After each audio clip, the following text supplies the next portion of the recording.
Biologics target specific molecules involved in airway inflammation that contributes to asthma symptoms. Inhalers, on the other hand, directly deliver medication to the airways in order to improve asthma control.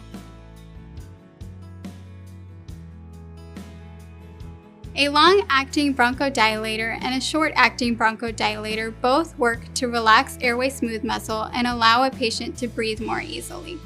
A long-acting bronchodilator is often used in combination with an inhaled steroid to improve long-term asthma control.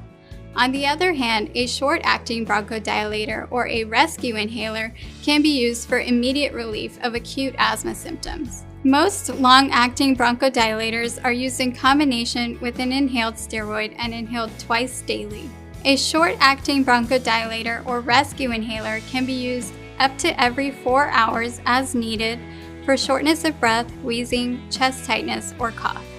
Patients who continue to have symptoms despite being on standard doses of daily therapy may be considered for biologic therapy depending on their specific characteristics.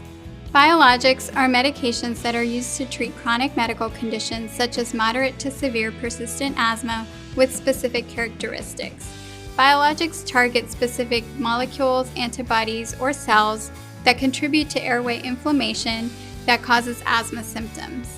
If a patient is on biologics for asthma, they may be coming into their doctor's office for injections as frequent as every 2 to 4 weeks or up to every 8 weeks, depending on certain characteristics that they have that would determine which biologic would be appropriate for them.